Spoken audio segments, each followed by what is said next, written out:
Asmat Gurubhyo Namaha, Asmat Parama Gurubhyo Namaha, Asmat Sarva Gurubhyo Namaha. So we're continuing on with our discussion of Yatindramata Dipika, the light on the school of or the doctrine of Vishishtadvaita of Ramanujacharya by Srinivasa. And there are two English, as mentioned before, there are two English translations to this. One is done by the Ramakrishna Mission in South India, Adi Devananda, Swami Adi Devananda. We went through the introduction of that in the last session. And the other, that was in 1949. And in 1912, Alkondavili Govindacharya, a Tengalai Sri Vaishnava of Mysore, has done an English version. I want to have a look at his introduction because it also sheds a lot of light on the author, and Srinivasa, the author of the work, and some other things. So we'll have a look at that, and we'll just go through that. After which, we'll start the actual text itself.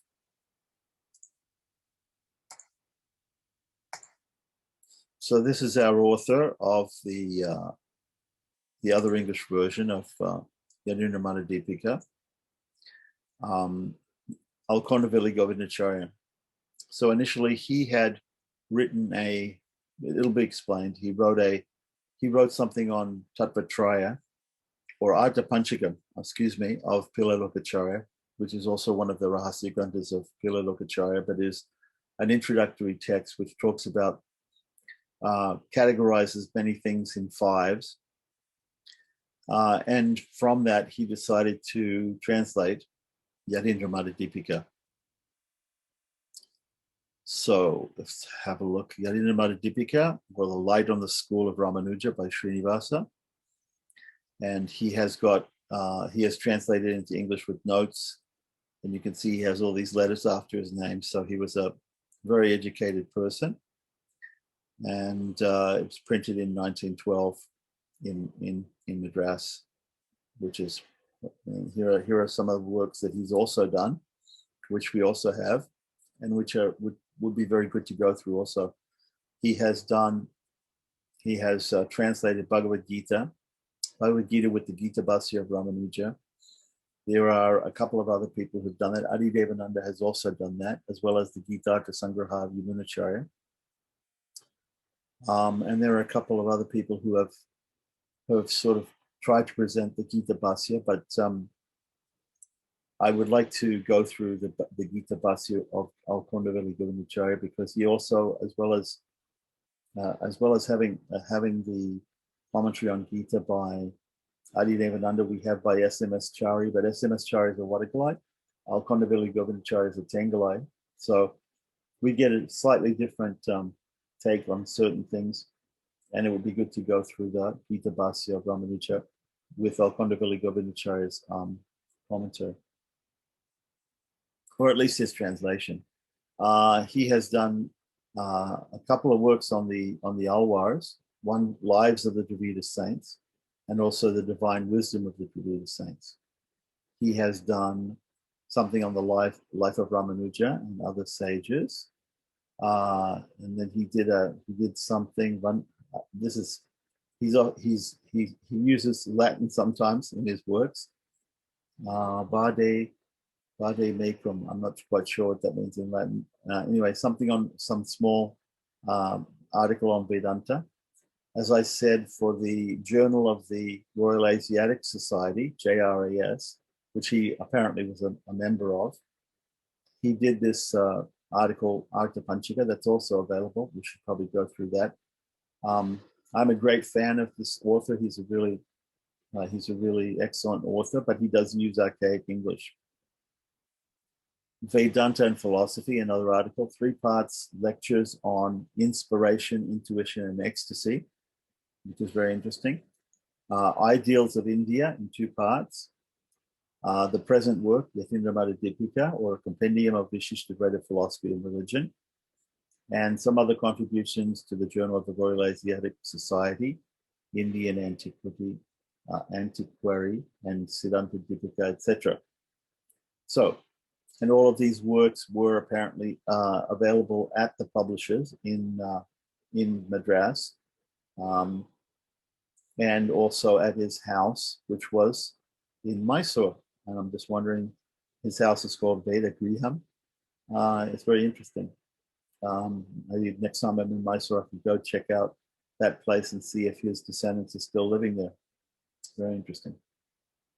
Now, in the next part, he says, in memory, he dedicates the Yatindramata Dipika in 1912 to the memory of the visit of their imperial majesties, King George V and Queen Mary, crowned in Delhi, India, as Emperor and Empress of India on the 12th of December, 1911. It's very interesting. And we'll see later on in the introduction, he actually says that he found a verse in Vishnu Purana, which he says shows that the British will rule India sometime. So it's very interesting to see his attitude. His attitude wasn't at all against British rule, but he seemed to be quite happy to be a subject of King George V and Queen Mary. So that's sort of very interesting, you know. Okay, so the table of contents, we have, of course, the picture of Alkonda Govindacharya Swami on the front, and then we have the works of the author, the dedication to their Imperial Majesties King George V and Queen Mary, who visited India in 1911, and they were crowned Emperor and Empress of India, and the other parts of the British Empire at the time. Then there's a preface.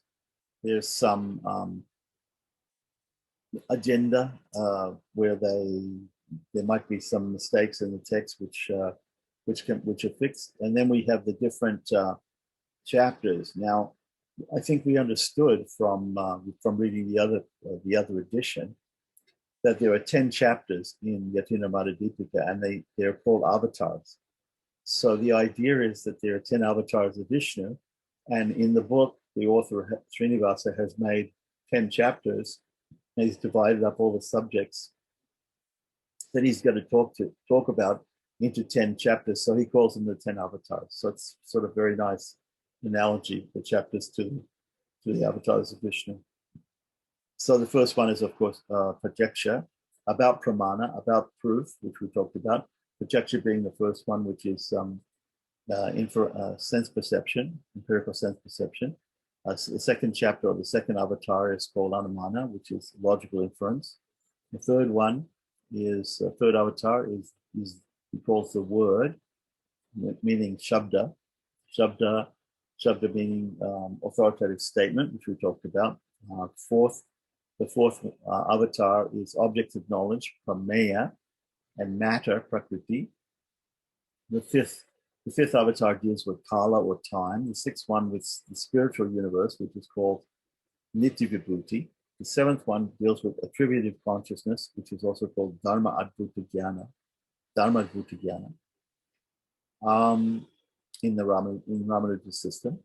The eighth one deals with the soul, or the Jivatman. The ninth one deals with God, or Ishvara. The 10th one, or the last one, deals with Adravya. Adravya, remember we were talking about Dravya and Adravya. Dravya means substance, and Adravya means non-substance. And non-substance, sometimes we can't exactly equate that, but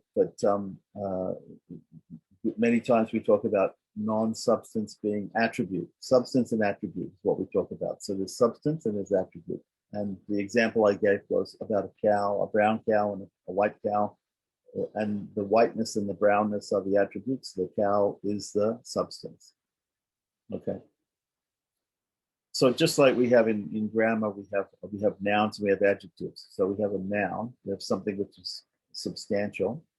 And then we have an adjective which describes the noun, which explains its attributes. So in that way, we have dravya and adravya. So the scheme of transliteration is that adopted by the Royal Asiatic Society of Great Britain and Ireland, right? Which is, and he gives JRAS, which means the Journal of the Royal Asiatic Society. except for sh or sh. In he says Brahma Sutras. I'm not sure exactly what their transliteration scheme is. It's maybe slightly different from the one that we're used to, which is the International Association for Sanskrit Transliteration IAST. The Brahma Sutras here are called the Vedanta Sutras. So if he uses the term Brahma Sutras or Vedanta Sutras, it means the same thing. And then he makes a small note. He says, it or he is both used for God and the soul. So sometimes he refers to God as it or he, and sometimes he refers to the soul as it or he. But he says, and she also, were it used, would for Sanskrit mean the same. So in Sanskrit, there would be no difference in using the term she for in English for the soul or for God. The gender is inconsequential. So there's no gender for these substances. We have these three tattvas or three principles: chit, achit, and ishvara. So for chit, the conscious living beings, they can be called he, it, she, whatever, and God also can be. We can use all of these different. We can use these different pronouns in English. So he says, don't worry about that if I use different pronouns. Okay, so continuing on. So just wanted to explain a few of the things like that. It's very, very interesting. Okay, so in his preface, he says, and really bear with me with the I'll try to explain some of the if I understand it, the archaic English, but let's bear with me. So the appearance of this work, Yatindramata Dipika, was adumbrated. That's a really archaic word. Anyway, basically, he's saying that this work came about. It explained in the Artha Panchika, which is this other article that he wrote for the Journal of Royal Asiatic Society, or the Five Truths in the pages of the Journal of Royal Asiatic Society in 1910. So we can look at that. We should look at that also. It's a nice article explaining Artha Panchika. So he then, in 1911, 1912, he wrote Yatindramata Dipika, coming out of this idea of explaining the Artha Panchika. It was to have appeared in the same journal, but for paucity of space for a work extending over more than 45 pages. So the reason why he's publishing it separately is because it's a much longer book than the article on Artha Panchika. And I guess they didn't want to put it in the journal. So he came out with it as a book, a separate book in 1912. It was decided, therefore, to bring out an independent edition in India, which, as a book of reference for all time on Vishishtadvaita philosophy and religion, is expected to be more accommodating to the general reader than if it appeared in an academic journal inaccessible to all. Good idea. Being an academic work itself, the printing of it in propria forma, this proper form, right, demanded by the exigencies of Sanskrit orthography, was made possible by the Maikanda Press under the supervision of its intelligent proprietor, Mr. J.N. Ramanathan of Madras, undertaking to meet all the requirements incidental to such a work. It is hoped that the readers will find the justness of my remarks when they may come to examine it for themselves. Okay, so he has broken up this preface into different paragraphs, into different subjects. So that's the first paragraph. Number two, in the shape of introduction to the work, very little need be written, it seems to me, inasmuch as scholars are more in need of original matter than attempts made at theses for which there seems at present no warranty. But if a popular introduction were yet deemed necessary, my work, called the Vade Mekam of Vedanta, affords an appropriate or parlor, I'm sure that introduction must mean, to Yatindramata Dipika. We could also look at that article that he wrote. The work which, with this preface, makes its debut into the arena of indology and necessity, also for such preliminaries, is as far as possible obviated by the copious footnotes, which will be found sprinkled in sufficient profusion in almost every page, not only to elucidate the abstruse subject matter, but as well to reduce to the utmost minimum the Jejun nature, which is the sine qua non, without which not, of all academic studies, the Oriental in a large measure. The desideratum for a separate glossary of technical terms, which by necessity teem in all works of an academic nature, is met by the scheme adopted in this work of inditing all such terms side by side with their English in brackets or otherwise. So he's basically saying here that he's trying to make it easy for people to understand by giving separate glossary of technical terms, by also giving English terms in brackets whenever we get Sanskrit terms, and also by giving copious footnotes. Very good. That's what we need. And so we'll be referring to those from time to time. So facilities for comprehension are better afforded, I trust, by this mode than if they had been procured by constant references to a glossary at the sacrifice of time. So he doesn't want people to keep going to the end, to the glossary, a glossary at the end, and having to go back and forth. So he wants to give the terms in translation, right? He also wants to give the original Sanskrit terms. He wants to give them in translation in the text itself to make it easier by constant reference to the glossary at the sacrifice of time. With mental poise liable to be ruffled by such a process of glossarial interference at every step of a perusal, strictest fidelity to the original Sanskrit might, it is feared, have led to the English rendering being found stiff and in places lacking. So his translation of the terms is going to be a little bit loose in order for us to understand it and it to flow better, whereas trying to make it exactly literal translation of the Sanskrit might lead to misunderstanding, right? So he says, peradventure in clarity. Okay, so he's going to try and make it clearer the way he explains it. But this is due more to the technical nature of the subject. The subject is very technical, right? Than to any perfunctoriness on the part of the translator, who is conscious of having done his best. The subject itself is rigid and invites the mental concentration of the student, not the surface skimming of a light reader. Okay, so be prepared. This is a sort of a rigid text. It's not light reading.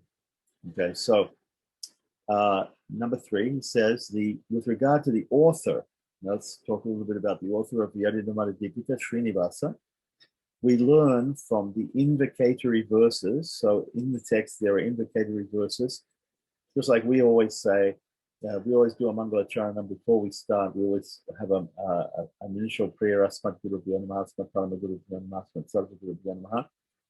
Similarly, all spiritual works always start off with some Mangala Charanam, some invocatory verses, especially praising the Guru and the Guru Parampara and different deities sometimes and different holy places. And this is no exception. Yatindramata Dipika starts like that. So he has left the invocatory verses left untranslated, okay?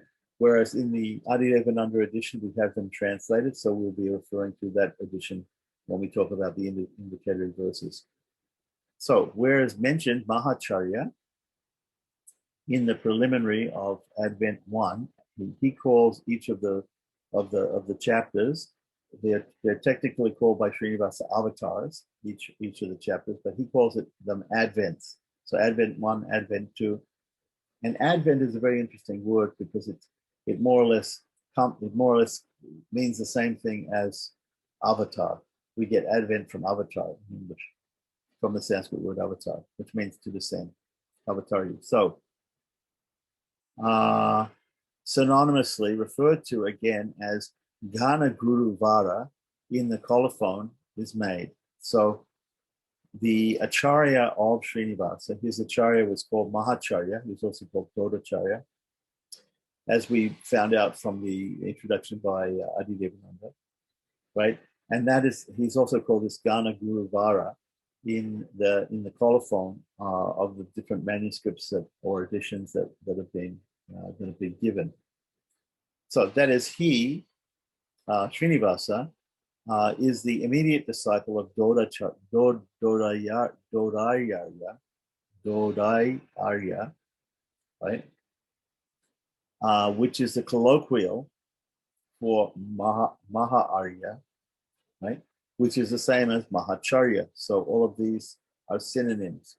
Dodayarya, Maha-Arya, and Mahacharya. There's a succession of apostles of Ramanuja school, beginning with Dasarati or Mudliyandan. So Dasarati was a Grihastha disciple of Ramanuja.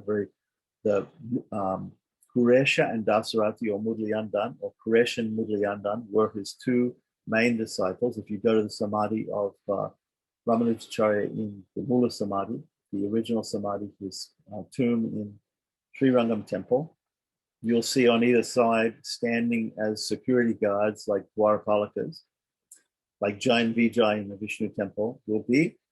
On the left will be Kuresha, on the right would be this Dasarati or Mudliyandan. So his word, the name Dasarati, of course, is Sanskrit, and Mudliyandan is Tamil. So we find that in the Sri Vaishnava tradition, because both Sanskrit and Tamil are both prized languages in the tradition, we have most of the acharyas and different people are referred to by two different names. They're referred to by a Sanskrit form and the Tamil form of the name. So we can use either one, and we'll see that when we're talking to Sri Vaishnavas, a lot of times they'll use the Tamil name because that's easier for them, but we can also use a Sanskrit name, whatever, it's the same thing. So Dasarati or Mudliyandan, he's saying we can start a particular Guru Parampara, and there are many different Guru Paramparas or lineages, but this one he's saying starts with the one that the Srinivasa comes in. We can start it from Dasarati, one of the disciples of Ramanuja. And he says it's Sri Ramanuja's sister's son. So Dasarati was apparently a nephew of Ramanuja, famed as the Kandari descent. To this stem belong all the Mahacharyas. So there's a lineage which has this term Mahacharya. What is Mahacharya? Of course, in Sanskrit it means the great teacher. So there might be many teachers in this lineage, and they had this title, great teacher, Mahacharya. A branch, an important one, settling down in Gatika Chala. Chala usually means a hill. So there's a place called Gatika Chala, right? Which is Gatika Hill, right? Otherwise known as Chola Simhapura. The Chola country is the country around, which was the ancient Chola kingdom, which was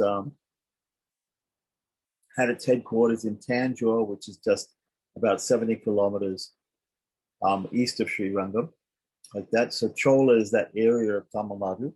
Simha, of course, refers to a lion, and normally when we see Simha referred to, it means that there's a temple of Lord Narasimha, the half lion, half man incarnation of God. So Chola Simhapuram, there's actually a Narasimha temple there, and it is vulgarized. In other words, today, if we go to Tamil Nadu, people will not refer to this as Chola Simhapuram, which would be a very Sanskritized form of the name, but they use it in a more Tamil way, and they call it Solingapur, Solingur,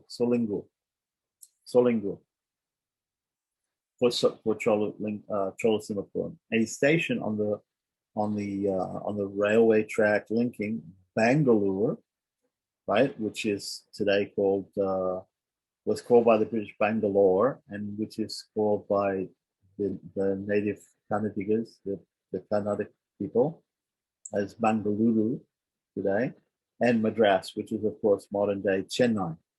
So between Chennai and Bangalore today, there's this place Solingur. Right. So this is the area where our author Srinivasa lived with his lineage flourished. So, which is referred to, so all of this is referred to by Srinivasa, the author of Yatindramata Dipika, as Gatik Adri. Gatik Adri also means, like Chala, it also means a mountain or a hill. So Gatika hill or Gatika mountain in the invocatory verse of his work. So we're going to see in the Mangala Charanam, he refers to the place where he and his forefathers, his spiritual ancestors, his lineage, coming from Mudliyandan Dasarati, coming to through Mahacharya to himself, right, were living. This place is a noted shrine, very ancient, as having been sung by the archaic Alwars or Dravida saints. So we all know about the 12 Alwars, right? So they also have mentioned this place, Solingur or Cholasimhapuram. So the Alwars sang about 108 holy places, which are called the 108 Divyadeshas, and 106 of them which are on this earth, and 2 which are considered the Milky Ocean, where Lord Vishnu is lying on Adishesha, and Sri Vaikuntha, where Vaikunthanatha is situated in Paramapada, the supreme abode. So they have described this in their Tamil works, the Prabandhas. The Prabandhas, again, are the Nalayir Divya Prabandham. Nalayir means 4,000, divine, Divya Prabandham, the 4,000 divine Tamil works of the Alwars. So Nrsimha, one of the 10 avatars of Vishnu, being the presiding deity of the place. So remember I said when we see Cholasimhapuram or Solingur, we think of there's a temple of Narasimha there. So one of the Mahacharyas is noted in history as Chandamaruta Mahacharya. So one of the people in his lineage was called Chandamaruta Mahacharya by reason of a great polemical work that he wrote called Chandamaruta. Chandamaruta means hurricane. Okay, so he wrote a book called Hurricane, which was in those days, there were many people who were writing back and forth. The Advaitins and the Dvaitins, the different followers of the different schools of Vedanta were writing treatises against each other to defeat texts written by the other people. So this Hurricane was a polemical work that was written by this Chandamaruta Mahacharya, one of the lineage of Srinivasa, and it was written by him as an anterior work, as a prior work, on an anterior work, a prior work, right? Because the date of our Srinivasa was the 17th century, the beginning of the 17th century, which means the early 1600s, right? And it was written on a previous work. He wrote an elaboration on a previous work called Shatadushani. Now, Shatadushani, right, is a polemic work by Vedanta Charya, otherwise known as Vedanta Deshika, right? Who, so it says here, of a similar character, composed by the great Vedanta Charya, 1268 AC. Now he says AC here, it means after Christ, right? So in the year of our Lord, 1268.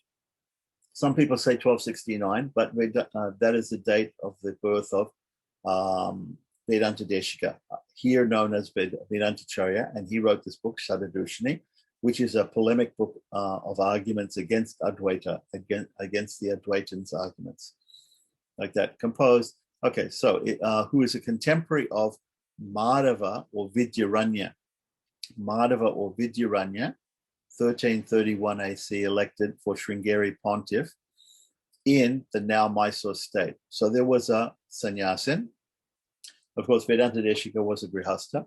but there was a sannyasin called Madhava. His other name was Vidyaranya. He's normally known by the name Vidyaranya. Vidyaranya was a pontiff. That means that he was a Jir in Vaishnava terms. We would call him a Jir Swami, right? But they called him. He's simply the Swami in charge of a mutt. And there are several Advaitic mutts, several mutts that were founded by disciples of Adi Shankaracharya. One of them is the Sringeri mutt, which is in the Western Ghats, which is in the mountains just north of Udupi and Mangalore in Dakshina Kannada district of Karnataka, on the mountain on the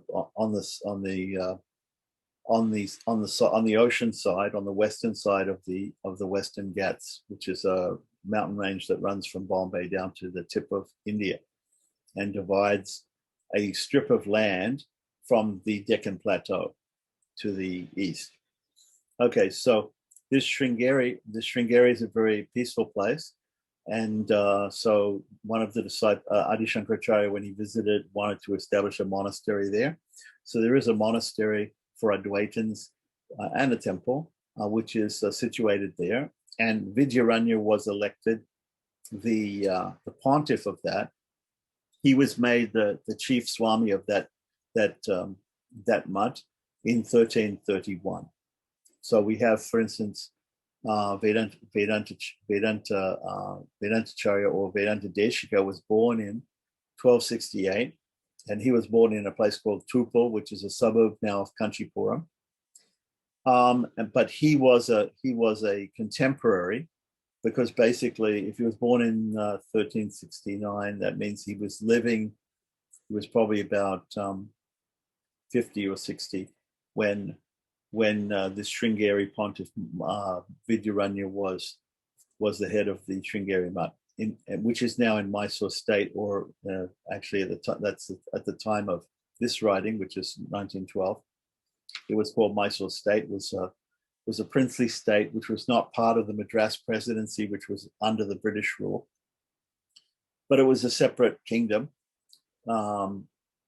ruled over by the Wadia Maharajas of the Mysore line.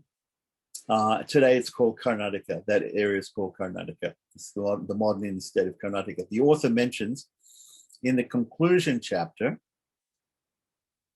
both these works, among others, as those on which he bases his compendium of Vishishtadvaita Vedanta. In other words, this Yatindramata Dipika. So basically what Srinivasa is saying in his work is that he gives credit to the earlier works of Vedanta Deshika, right?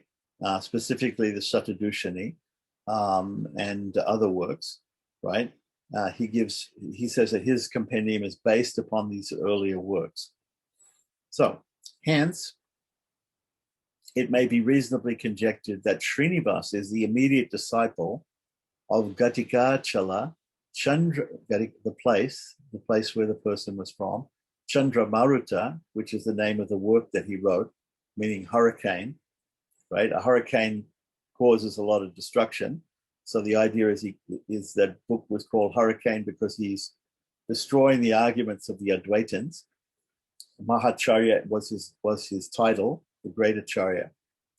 And so this Mahacharya is a contemporary of Apaya Dikshita. Okay, so Apaya Dikshita, who is Apaya Dikshita?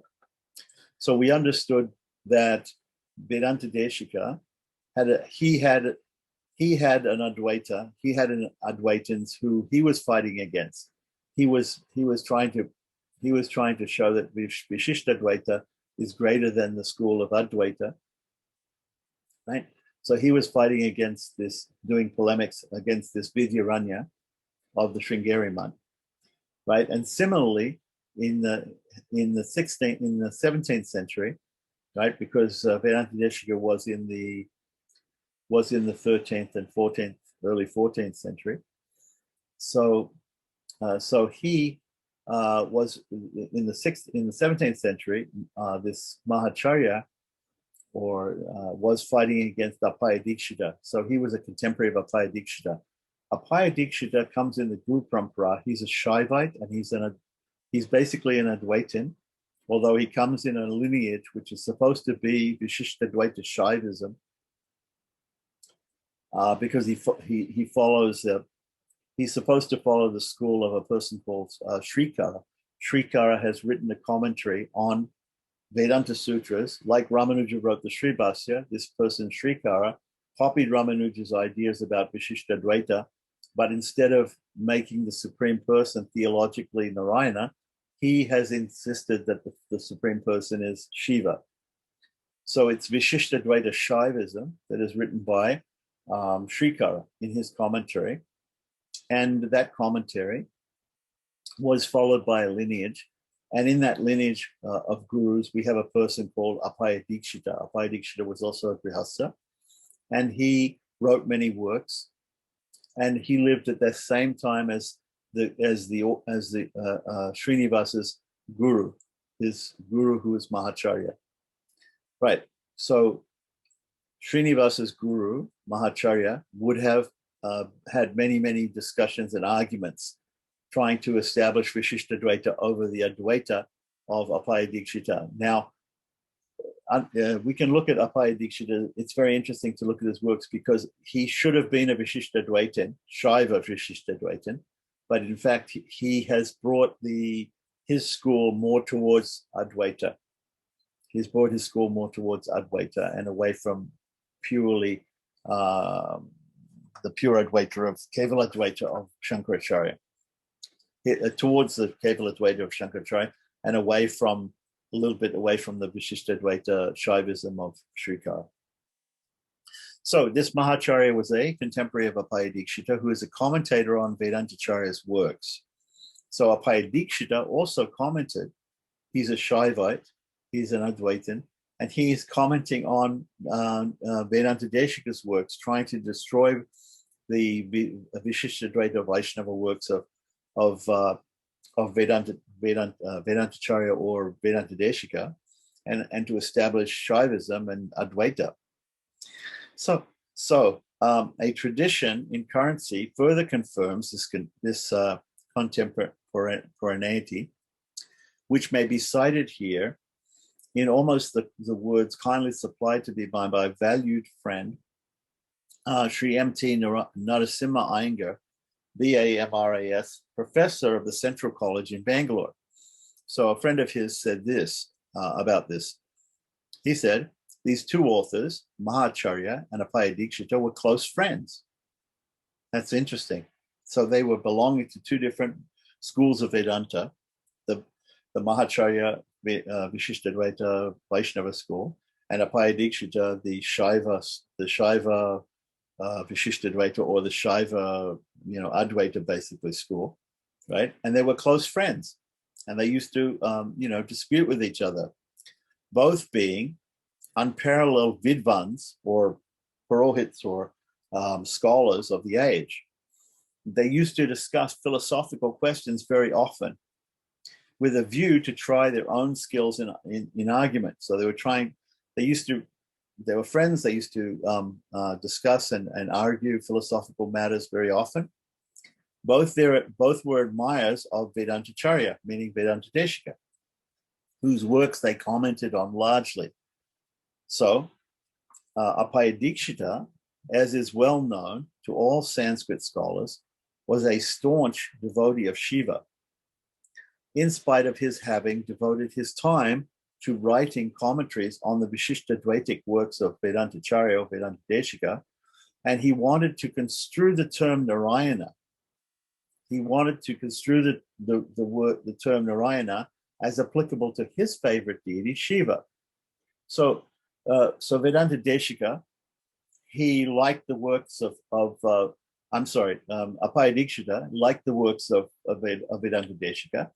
He liked the fact that Vedanta Deshika had put forward so many good arguments for Narayana being supreme.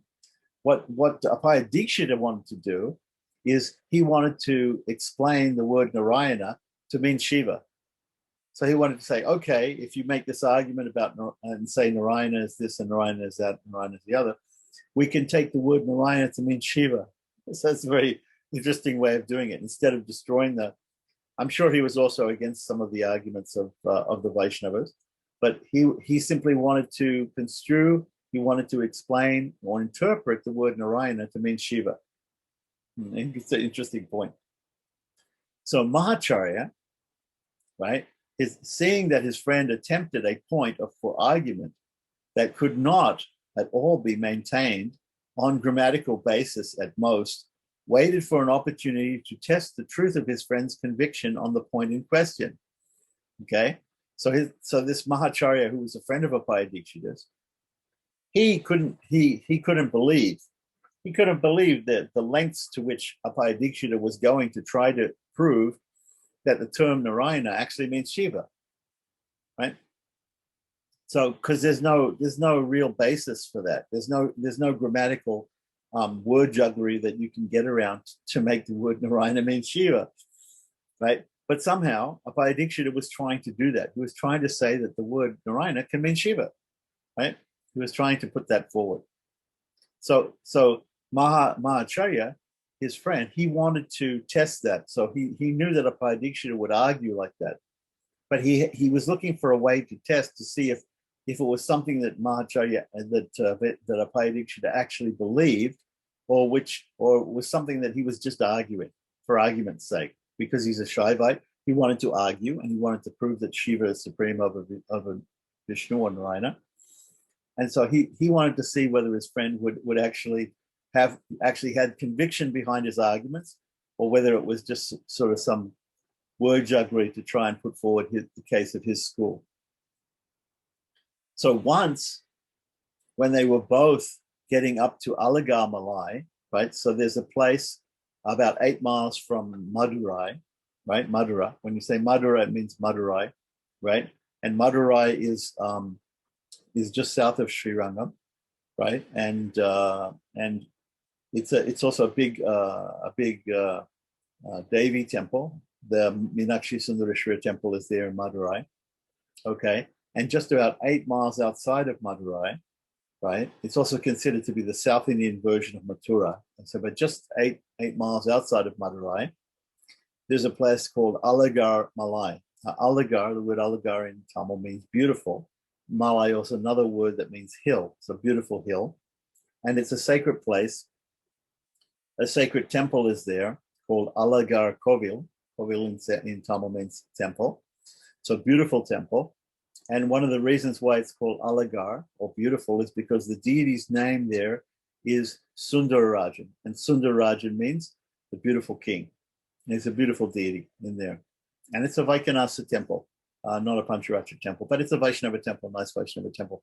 So, and then on the hill, there's also a spring, some water, natural water in the hill. And there's a holy place also to Subramanyam or Murugan, Kartikeya, also in that hill. But this famous temple of Alagar, which is one of the Divideshas, one of the 108 Divideshas, spoken of by the Alwars, is there 8 miles out of Madurai. So once they both went to this temple in Alagar Koil.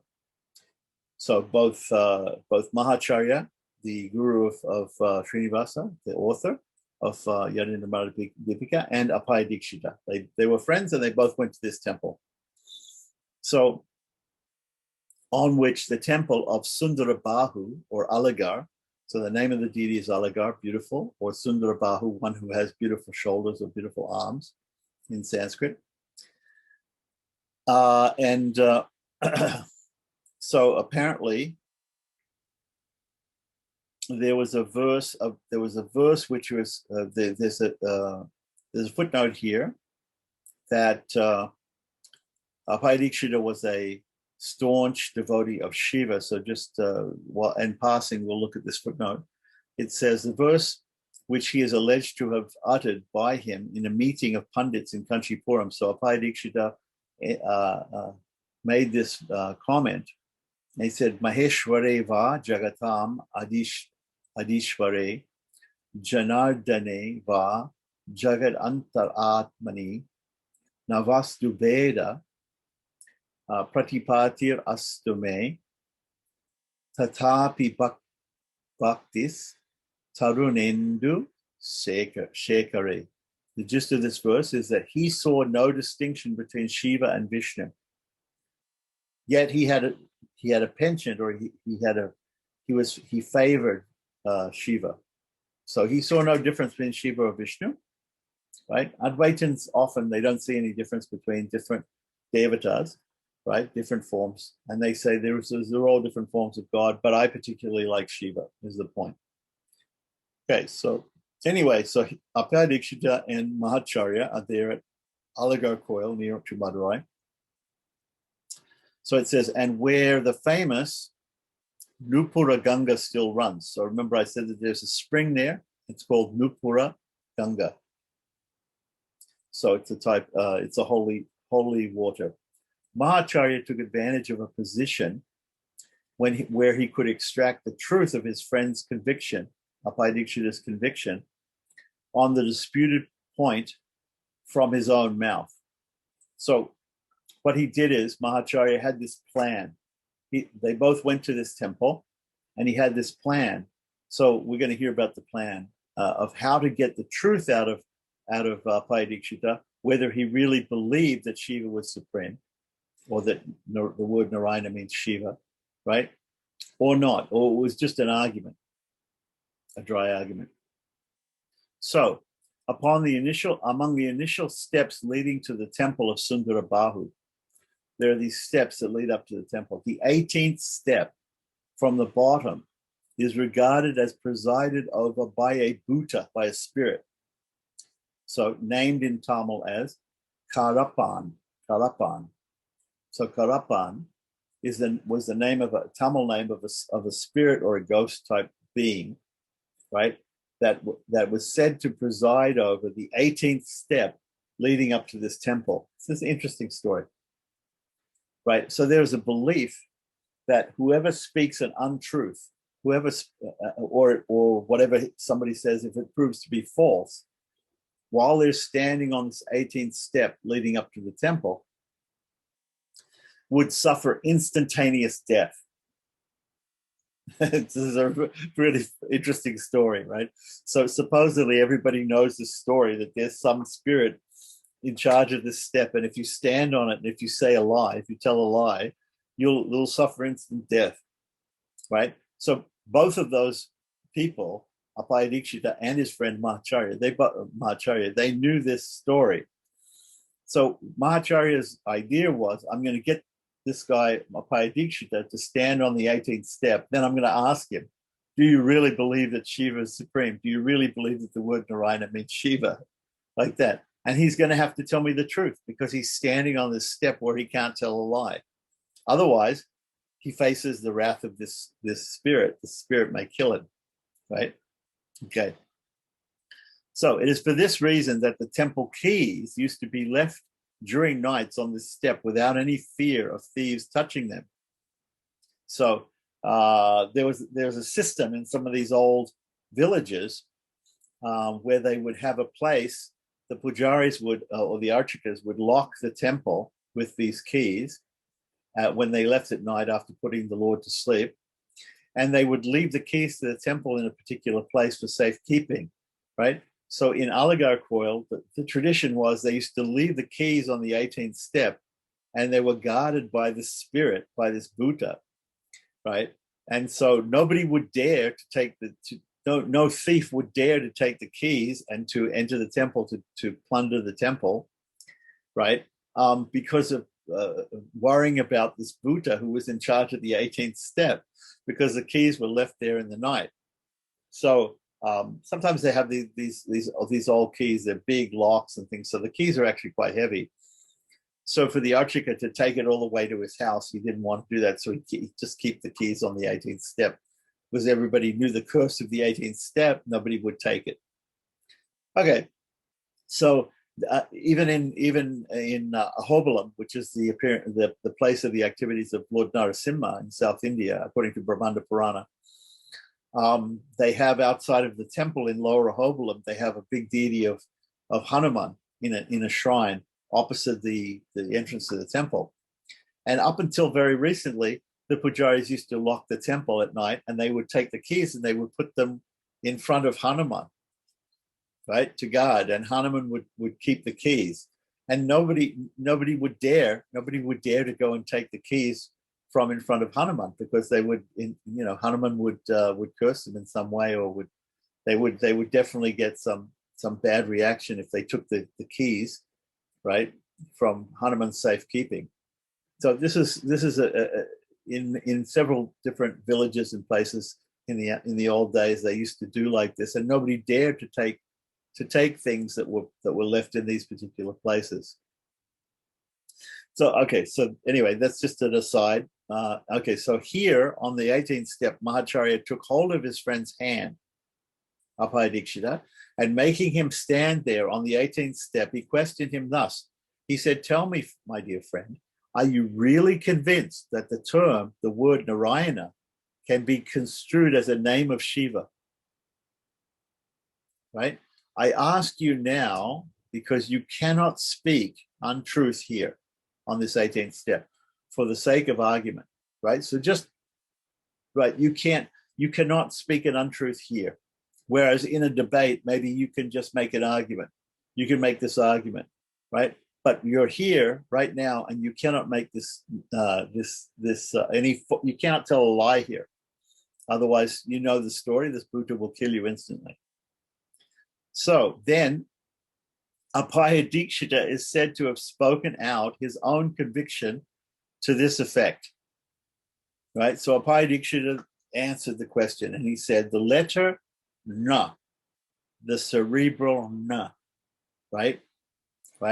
In the term Narayana, right? So the word Narayana has two ends. The first end is dental, na, Narayana, na. The last syllable is a cerebral na. Is in the way of such construction. This is my conviction. This is my conviction. Huh? The letter is in the term Narayana is in the way of such construction. This is my conviction. This is what he said, apparently. So in the footnote, it explains this. Abhayadikshita accedes to this confession beyond grammatical reasons merely in his commentary on the verse 35 of Ananda Lahiri. Ananda Lahiri is a book of Adi Shankaracharya on Advaita, and Abhayadikshita, being a follower of Adi Shankaracharya, has given a commentary on that book. The commentary on his verse 34, he mentions this. This great so he has made a confession. He's made a confession, Abhayadikshita, that Narayana is supreme, that Shiva is not supreme. Even though he argues in all his books that Shiva is supreme and that the term Narayana means Shiva, he has made a confession in this commentary of verse 35 of Ananda Lahiri, and also in this popular story about him talking, giving the answer to his friend Mahacharya on the steps of the Alagar temple. This great Abhayadikshita's date is correctly known as 1552 to 1624 AD or AC or CE, right? So, as proved by various evidences, right? Such as, one, he was living at Velur under the patronage of Chinnabomba Bhupala, right? So he had some patron there. His being invited to the court of Penukonda, ruler of Venkatadev, 1586 to 1613. Three, his being the Vedanta teacher of the great grammarian Bhattoji Dikshita. And Bhattoji Dikshita, for those of you who don't know, wrote a book called Siddhanta Kaumudi, which is like a commentary on Panini's Astadhyaya. So he was a great grammarian. So this, getting back to this footnote about the confession of Abhayadikshita, right?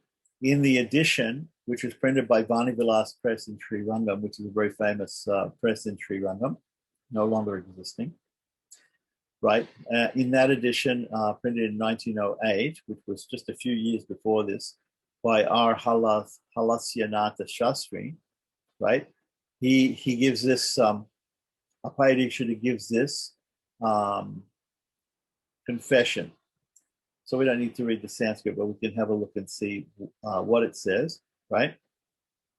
So it says, the gist of this passage is that his head will shatter into 100 fragments if he dared to gainsay the verdict of all the great sages like Vyasa, Parasara, etc., about Narayana being the great God in all their authoritative works, and that he dare not commit such heresy or blasphemy, right? So basically what Apayadikshita is saying is that he says, I cannot go against the opinions of Vyasadeva, Vedavyasa, and his father Parashara, and all these other great sages who have all unanimously said that Sriman Narayana is the supreme God. So I can't go against that. If I try to go against that, my head will explode. And so therefore, I'm not going to go against their opinion. So he's admitted that Sriman Narayana is supreme. Even as Adi Shankaracharya said, Narayana Paravyakta, in his Gita Bhashya, he's also said Narayana is above all. Okay, so continuing on, these some more ideas about Apayadikshita's date. So we had the third one there. And then the fourth one, his antagonism for the famous poet Jagannath Pandit, or Pandit Raya, the author of Chitra Mimamsa Khandana. Khandana usually means to break, right? Chitra Mimamsa. Chitra means picture. Mimamsa means deliberation. So we don't know exactly what this book is about, but anyway, he's a famous author, and he had this antagonism towards him, Apayadikshita. So because we know the date of this other person, Jagannath Pandit or Pandit Raya, we therefore can fix also the date of Apayadikshita. Once again, the date of Apayadikshita is given here as 1552 to 1624. Okay. So we can therefore conclude, right? We can conclude because we know that Apayadikshita lived until 1624. So we can conclude, which is the first quarter of the 17th century. So we can therefore conclude that Mahacharya, who by tradition was equally old as Apayadikshita, while the Aligarh Malay incident took place, as chronicled above, lived in the latter part of the 16th and the beginning of the 17th centuries. Our author, Srinivasa, therefore, who is the son of Swami Pushkarini Govindarya or Govindacharya, right? The word Swami Pushkarini is the name for the tank outside of the Tirumala Venkateshwara temple in Tirupati, right? So this person was called Swami Pushkarini Govindarya or Govindacharya, right? Servitor of the holy hill Venkatagiri, again, Giri meaning hill, Venkata referring to the Lord of the hill. In Tirupati or Tirumala is the Tirumalai, which is the actual hill. Tirupati is the town at the bottom of the hill. And disciple of Mahacharya, may be placed at the beginning of the 17th century. So we have, by these stories and by these anecdotes, we have understood who was the guru of Srinivasa, this Mahacharya, and that he was a contemporary of Apayadikshita. And because for so many reasons given here, right, before, we've understood the exact dates of Apayadikshita, and because we understand that more or less the same dates are there for Mahacharya, we can understand that this Srinivasa was a person who lived in the beginning of the 17th century, 1600s. So continuing on, this author of Yatindramata Dipika had, according to the invocatory verse, a vision, right? So Srinivasa had a vision where he saw Venkateshwara, Lord Venkateshwara, the god of Tirupati, Devaraj, right? The god of Karishaila or Kanchi, right? So Devaraj Perumal, or also known as Varadaraj Perumal, is the main deity in the main Vishnu temple in Little Kanchi, which is Vishnu Kanchi. Kanchipuram is divided up is a town which is divided up into two parts. And the Vaishnavas live on one side, the Shaivites live on the other side. There's a big Shaiva temple called Ekambeshwara, which was visited by Sri Chaitanya. And Sri Chaitanya visited the Shaiva temple. He also visited the Vaishnava temple, the big Vaishnava temple. There are many, many temples there, both Vaishnava and Shaiva. But specifically, the most important Vaishnava one is the Devaraj Perumal temple, or the Varadaraj Perumal temple. And in the Varadaraj Perumal temple, if you go inside, you have to walk up some steps to come to the altar, the main altar of Varadarajan or Devaraja, because it's situated on a little bit of a hill. Now, there is a deity room below that deity, in a sort of a cave that you go inside of. If you go in straight and you just walk straight, you go into the hill, and inside that hill there is a deity of Narasimha. And then if you go out of that deity room and you go up the stairs, you see Varadaraj Perumal is in the top. So Varadarajan is known as, or Devaraj is known as, the one who is also on the top of the hill. So this hill is called Kari Shaila. Shaila also means hill. And that is where he's situated, on the hill of on that hill. It doesn't seem like a hill because it's all inside a temple now, but it's a small hill. So he had a vision where he saw, Srinivasa had a vision where he saw Lord Venkateshwara from Tirupati.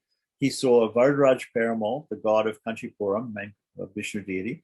He saw Lord Narasimha, who is the deity of more locally where he is from, right? The temple of Gatikadri, which is the hill of Gatika, right? In that place in between Bangalore and Chennai, where he lives.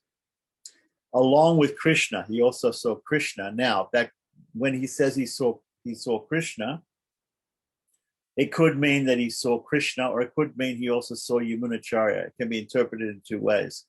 And this is all in his invocatory verse, in his Mangalacharanam to the work.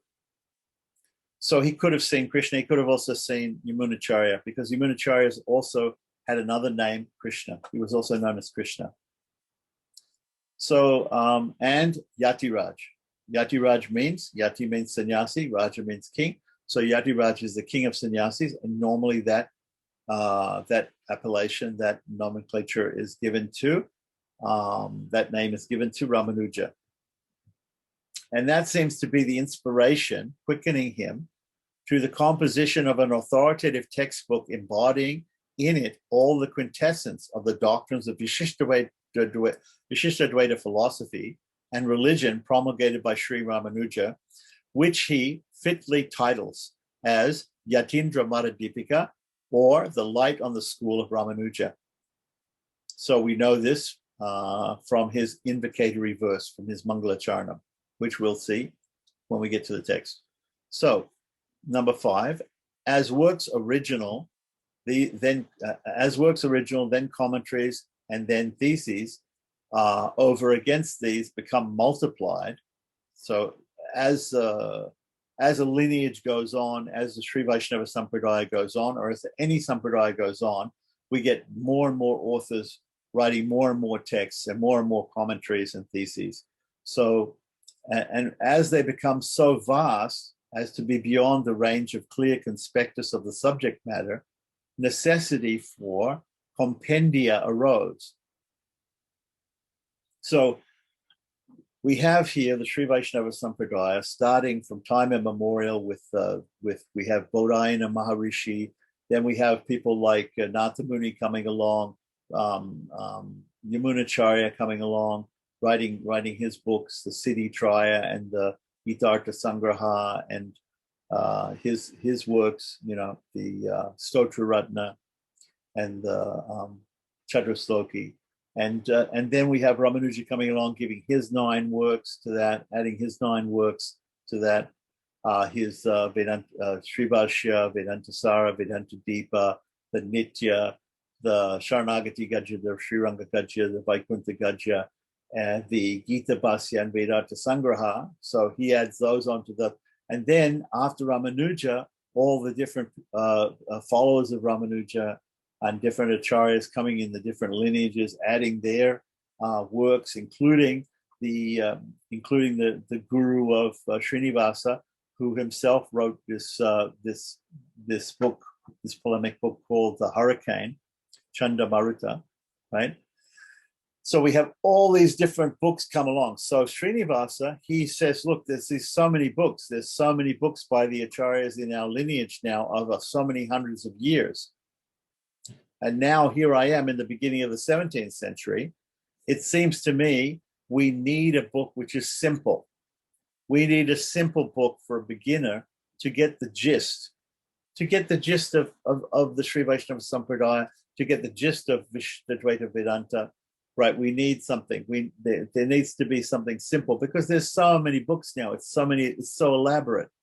You know, people could spend a lifetime and not read all the books.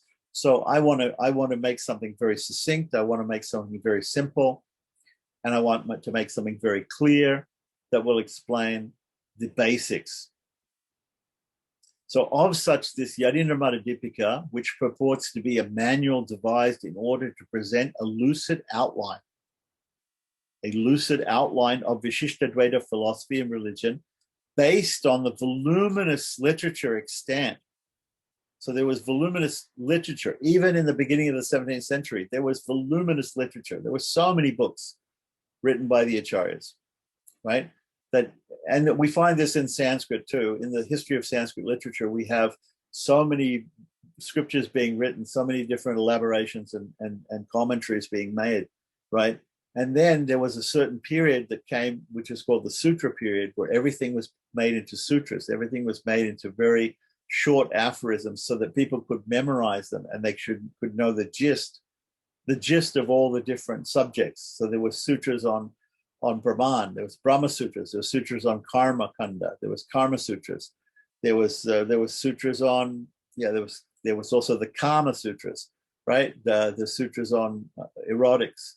There was sutras on grammar. There was the Panini Astadhya. There was sutras on prosody, on poetry. There were the Pingala Sutras. There were so many different sutras, the Unadi Sutras. There were so many different sutras, and they all attempted to make very clear and very, very simple understanding of the different subjects, which have become very, very voluminous. So the same thing with this Yatindramata Dipika. Srinivasa's idea was, I'm going to make this book. It's going to be very, very simple, and then it's going to that's the reason why I'm going to make it, right? So for clear, simple for beginners. So based on the voluminous literature extant, most of which the author Srinivasa mentions by name in the conclusion chapter. So he mentions some of the voluminous works. I have inserted in brackets above these works the names of these authors, and we just have a look at right. These have been kindly traced out to me by my friend Professor M.T. Narasimha Iyengar of Bangalore. So we'll continue on next time. We're going to just leave it here. We'll continue on next time. There's some very interesting more aspects coming in the introduction here to Alkondabilly Govindacharya's version of Yatindramata Dipika, and we'll just finish it off, and then we're going to start the text proper. So any questions or comments on what we went through today? Otherwise, I think it was just an introduction, especially about the author. It's important to understand about his tradition, his time period, who his guru was, and everything surrounding that, and where he was living in Tamil Nadu, and the different deities that he had visions of, and how he came to start writing the work, and what the subject matter of the work is. So it's all covered in the introduction there. So I think we're just going to leave it there. Okay. Okay, Swami. Thank you.